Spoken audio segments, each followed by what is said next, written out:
عائد لله والجنات رايا، عائد لا أبات في درب الروايا. ما أخفى تلك المعاني يوم جرته ذليلا إليها، غارقا في غيره ظالما بنفسه. لقد ظلمت نفسي كثيرا وأجرمت في حق نفسي جرما كبيرا. كم أغويت من شاب وكم أفسدت من فتاة. لقد خدعتني نفسي وغرني أملي. لكم تجاهلت تلك الآيات تقرأ على مسامعي. لكم تجاهلت كلام أمي الصالح الحنون. وبدلا من أن أهرب إلى الله ضررت إلى مزيد من الغفلة والضياع. اقترب مني يا موت فلطالما خدعتني أوهامي. قل يا عبادي الذين أسرفوا على أنفسهم لا تقنطوا من رحمة الله إن الله يغفر الذنوب جميعا إنه هو الغفور الرحيم. تاهت به السبل وضاقت به الحيل، لكنه اهتدى بطريق الله يجدد خطوته إليه راجيا عفوه وغفرانه. من الذي طرق بابك فطرقته لا إله إلا أنت سبحانك إنا كنا من الظالمين. عفوك يا الله لم يبق لي سواك. فهل تقبلني فهل تقبلني فهل تقبلني؟ أقول نعم وبأعلى الصوت.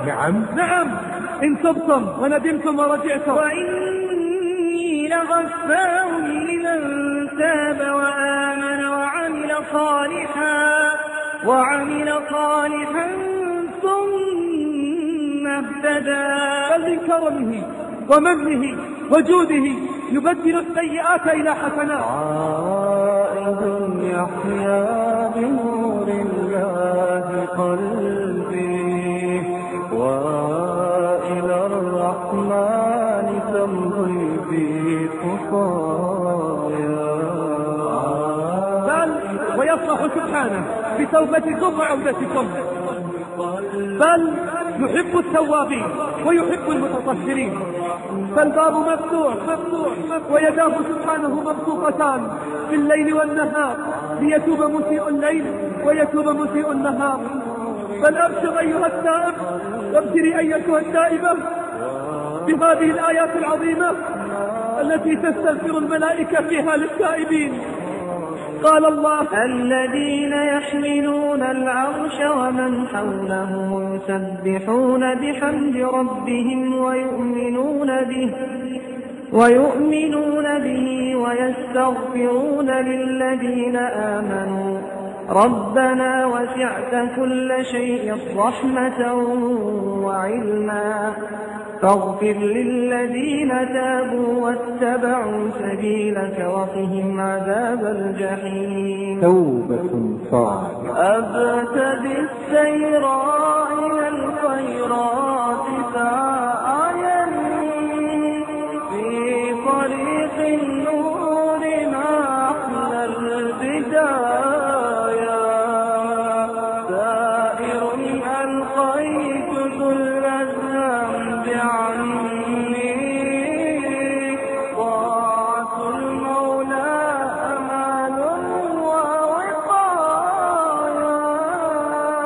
أبتدي السير إلى الخيرات سعيا في طريق النور. اللهم اشهد بأني قد رجعت إليك وأنبت إليك.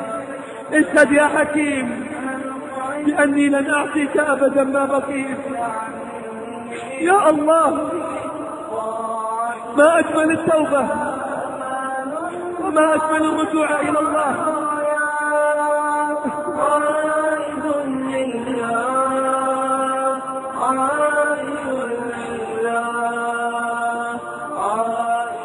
يا الله ها هو على عتبات جودك يطرق باب رحمتك، فبابك مفتوح ونوالك ممنوح وعطاء